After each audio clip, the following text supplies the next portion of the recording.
President Biden signing the $1.9 trillion COVID relief package into law today was a day earlier than we initially expected. Here to talk a little bit more about this, we want to bring in Congressman Ritchie Torres. He represents New York's 15th district. We're also joined by our reporter, Reggie Wade, who's joining the conversation. But Congressman, it's great to see you. Thanks so much for hopping on here on Yahoo Finance. We're excited to talk with you. I want to start with what President Biden has said about this bill. And he says that it gives essential workers, the working people who built this country, and the people who keep this country going a fighting chance. I'm curious, just in your words, what you think this bill will do for your constituents.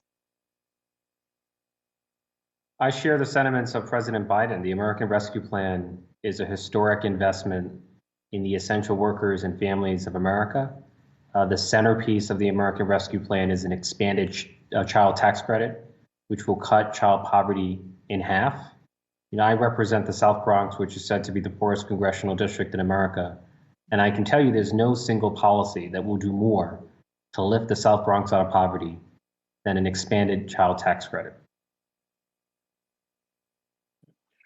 Congressman Torres, Reggie Wade here. We know another initiative that is very near and dear to your heart is Puerto Rican statehood, and you're an advocate for the Puerto Rico Statehood Admissions Act. Could you tell us a little bit about that, and how do you think statehood would impact Puerto Rico's economy?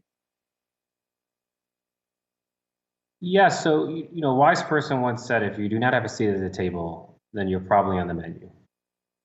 And in the United States, statehood means a seat at the table.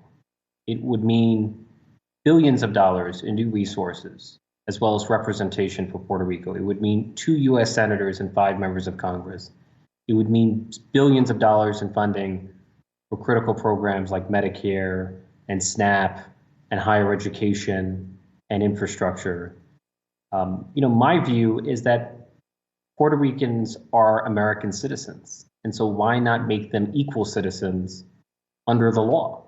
Like, the best solution, the only solution to inequality is equality, which can only be conferred by statehood.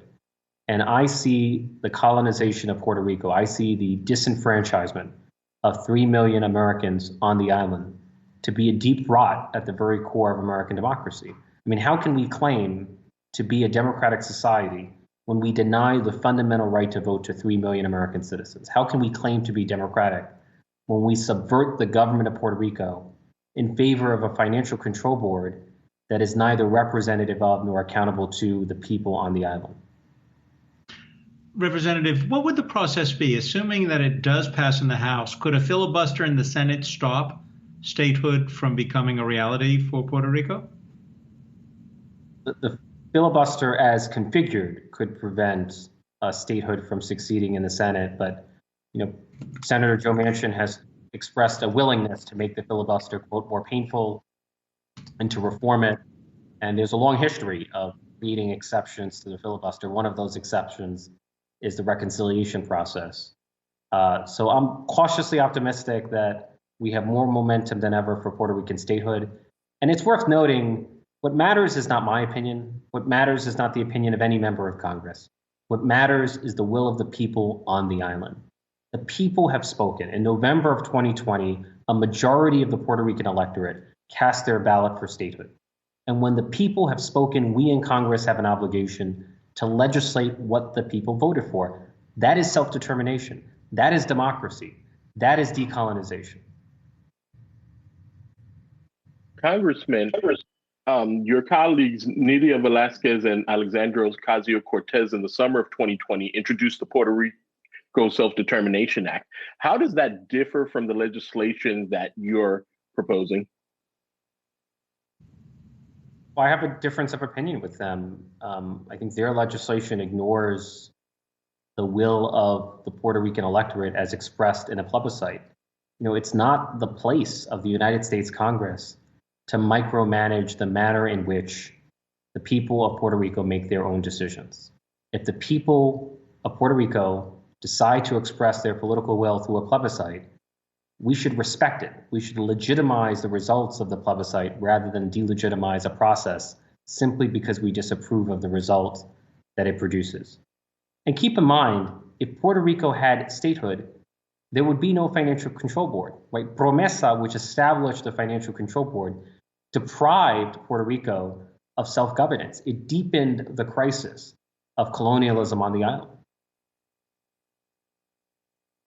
Congressman, I want to ask you, I guess it's a two-part question here, about the child tax credit. You were saying earlier that it was the most important. What are the most important parts of this $1.9 trillion tax deal? Is that enough? And I know you're looking to extend this and make it permanent. Is this something that you think you will be able to reach across the aisle and get some Republicans on board with? Because bipartisanship, we know President Biden has been focused on it, yet we haven't really seen it reflected within his first 50 days.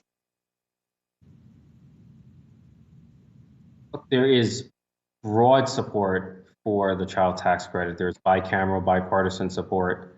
Having said that, the best opportunity to make permanent the expansion of the child tax credit could be a second reconciliation bill. So I'm more concerned with the outcome than I am with the optics of bipartisanship. For me, it would be profoundly inhumane and cruel to lift millions of children out of poverty only to plunge them back into the abyss. So we have an obligation to make permanent the expansion of the child tax credit.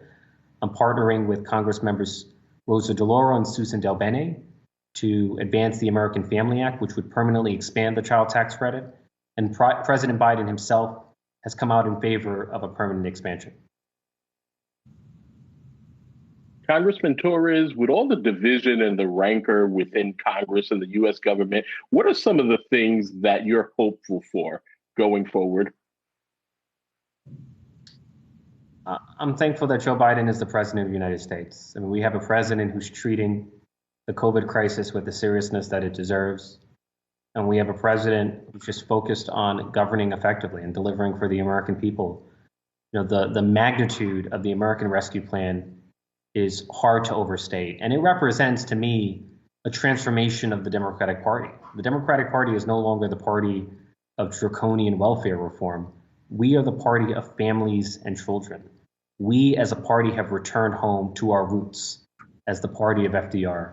And that's exactly where we should be. And that's where the American people are. Congressman Torres, great speaking with you. Thanks so much for hopping on Yahoo Finance. And we look forward to having you back again in the future. And of course, our thanks so much to Reggie Wade for bringing us this interview.